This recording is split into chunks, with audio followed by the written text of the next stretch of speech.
November 2 കഴിഞ്ഞ ഞായറാഴ്ച കോട്ടയം മണർകാടുള്ള ഈ വീട്ടിൽ അന്ന് നടന്നത് മനസ്സാക്ഷിയെ പോലും ഞെട്ടിക്കുന്ന തരത്തിലുള്ള ക്രൂരമായ ആഭിചാരം.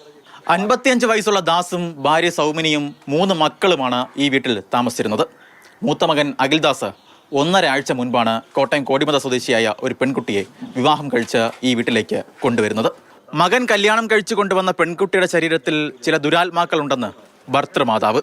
അതൊഴിപ്പിക്കുന്നതിന് വേണ്ടി ഒരു ആഭിചാരക്രിയ നടത്താൻ കുടുംബം തീരുമാനിക്കുന്നു.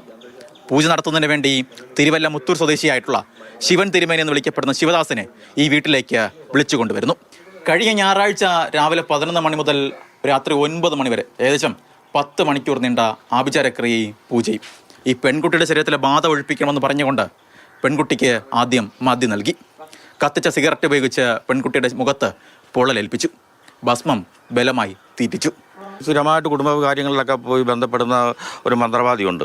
അപ്പോൾ ആ മന്ത്രവാദിയോട് ഇങ്ങനെയുള്ള കാര്യങ്ങളൊക്കെ പറഞ്ഞു ബാധ കെട്ടിയിട്ടുണ്ട്. ഈ ബാധ ഒഴിപ്പിക്കാൻ വേണ്ടിയിട്ട് എന്തെങ്കിലും ചെയ്തില്ലെങ്കിൽ കുടുംബത്തിൽ വലിയ വിഷയം ഉണ്ടാകും. അതുകൊണ്ട് ഈ ബാധ എങ്ങനെയും ഒഴിപ്പിച്ചു വിടണമെന്ന് പറഞ്ഞു.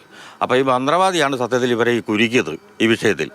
പൂജയ്ക്ക് പിന്നാലെ ഈ പെൺകുട്ടിയുടെ മാനസിക നില പൂർണ്ണമായും തകരുന്നു. മറ്റു വഴികളൊന്നുമില്ലാതെ കോടിമതയിലുള്ള സ്വന്തം അച്ഛനെ വിളിച്ച് പെൺകുട്ടി കാര്യങ്ങളൊക്കെ തന്നെ പറയുന്നു.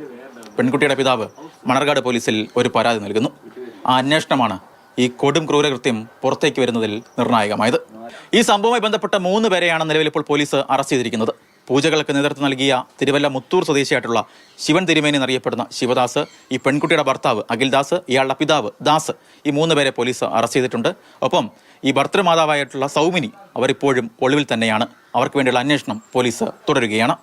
പരിഷ്കൃത സമൂഹം, സാക്ഷര കേരളം എന്നൊക്കെ പറയുന്നതിനിടയിലാണ് ദുരാത്മാവ്, അന്ധവിശ്വാസം എന്നൊക്കെ പറയുന്ന ഇത്തരത്തിലുള്ള വാർത്തകൾ നമ്മുടെ ഇടയിൽ നിറയുന്നത്.